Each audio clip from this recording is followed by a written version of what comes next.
भगवान की प्रदक्षिणा करने में भी वही पुण्य फल प्राप्त होता है। कोई आपत्ति या कष्ट हो मन में संकल्प लें कि मैं भगवान का 1008 प्रदक्षिणा करूं, तो उनका क्लेश अवश्य दूर हो जाएगा।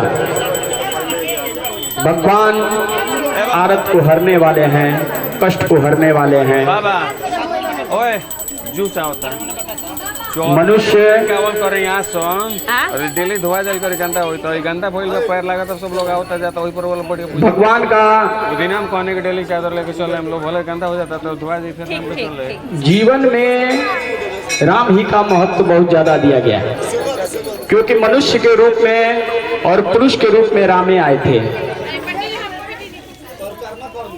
राम हम लोगों का आत्मा है, प्रसाद हो जा बटाता उठा के चल गए। राम शिक्षा है, ये प्रसाद है बाटा नहीं खाते हमने के पूजा में सत्य सनातन है। और राम मिला दल गए 6 तारीख रविवार को मंडप से उठ करके नगर का भ्रमण करेंगे। 8 दिवस 9 दिवस तक भगवान का पूजन हम लोग किए। और वो भगवान देखिए कितना बढ़िया सनातन बनाया है कि 9 दिन 8 दिन हम लोग भगवान का पूजन करते हैं। उसके बाद भगवान अब क्षेत्र में निकलते हैं भ्रमण करने के लिए, शोभा जिसको शोभा यात्रा हम लोग कहते हैं। वो भ्रमण करके नगर के सभी लोगों को देखते हैं।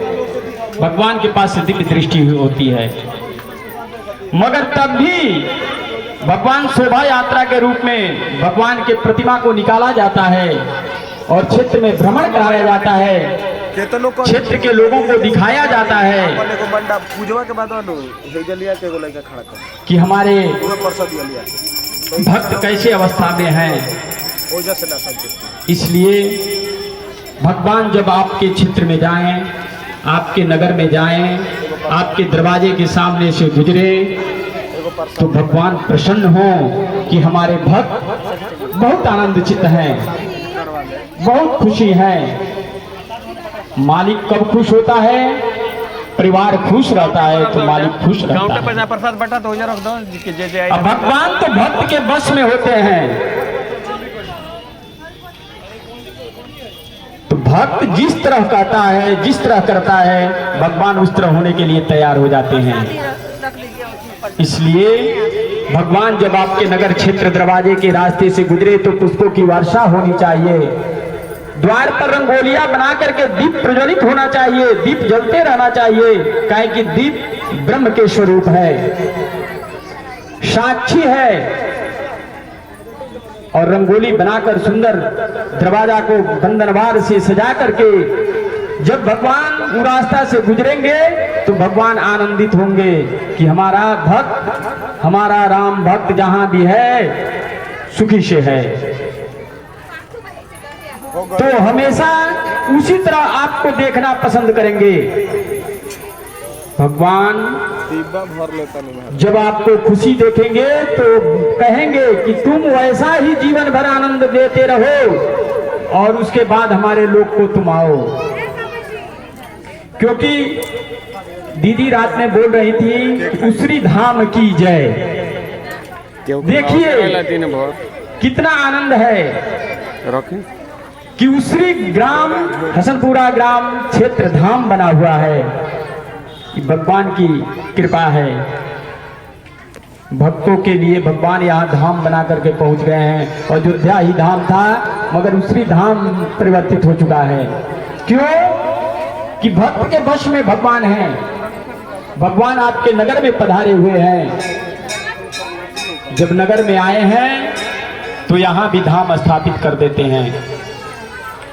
इसलिए आप लोग नगर को ऐसे सजाएं कि भगवान देख करके आनंद लें।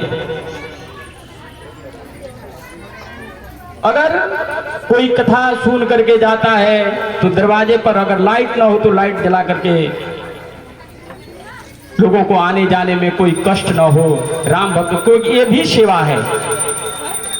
राम भक्तों को अगर आप सुविधा दे रहे हैं तो इससे भी राम प्रसन्न होते हैं, भगवान प्रसन्न होते हैं। वो कहते हैं कि इनका भी जीवन धन्य है।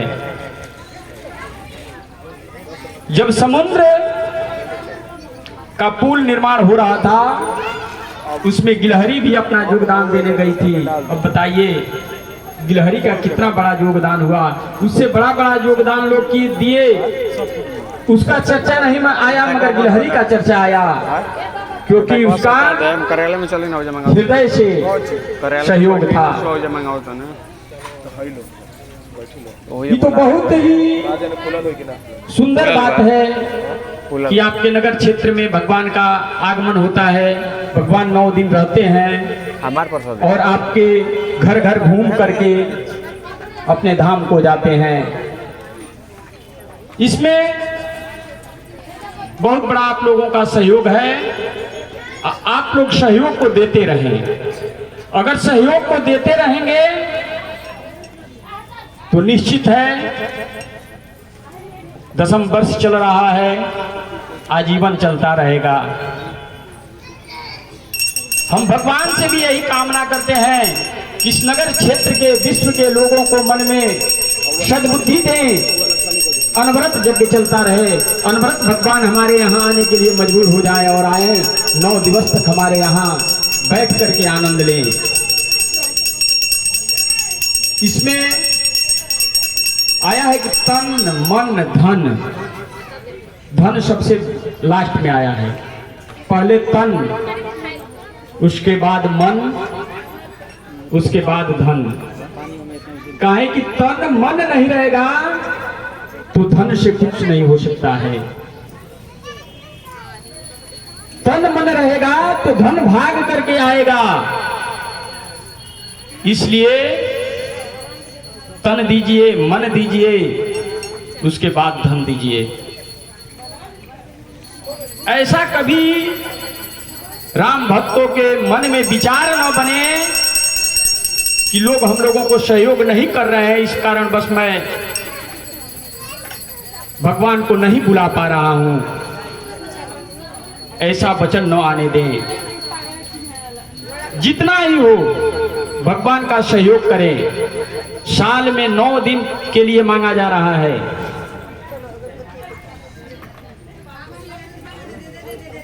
तीन 365 दिन अपने लिए आप लोग रखिए, मगर 356 दिन अपने लिए रखिए। 9 दिन हम लोगों को लिए दे दीजिए, राम जी के लिए दीजिए, राम के लिए दीजिएगा तो राम के लिए राम आपको आजीवन अपना समय देते रहेंगे। यही सौभाग्य है। इसलिए भगवान जाए तो रंगोली बना करके, फूल की वर्षा करके राम भक्तों के लिए जल, फल, प्रसाद का व्यवस्था रखिए, क्योंकि एक दोरस दिन होता है। भगवान का जन्म हुआ था, उस समय कितनी खुशहालियां थी। आपके नए अन्न का उपार्जन हो चुका था, नया मौसम आ गया था, नया पतियों की उद्गम स्थिति बन गई थी। इसलिए आप लोग भगवान का वैसा स्वागत करें कि भगवान भी कहें, आप बुलाएं और न बुलाएं, हम आपके यहाँ चले आएंगे। दुर्गा जी का एक विसर्जन का मंत्र है जिसमें कहा जाता है कि संवत्सर व्यतीते च पुनराय गमनाय च। भक्त कह रहा है कि एक संवत्सर बीत जाए तो हम बुलाएं और न बुलाएं, आपको आना है।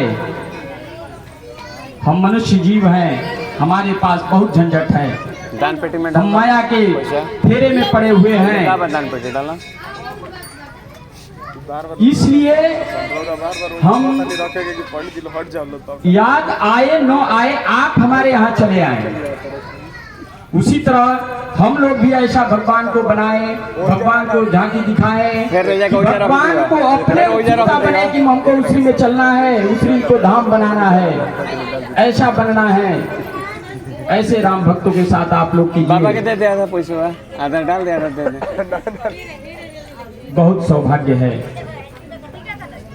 मर्दल के सौ रेड हो गया ब्रो। आज इस सौभाग्य किसको मिलेगा? तो मनुष्य को मिलेगा। मनुष्य जीवन हम लोगों को मिला है, इसका धन्य करें, इसको सार्थक करें, और यही आप लोग से विनय है।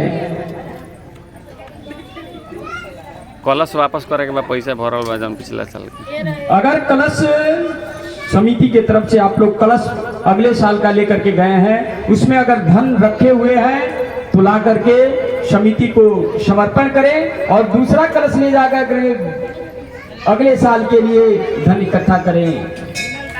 इसमें बहुत बड़ा सहयोग आप लोगों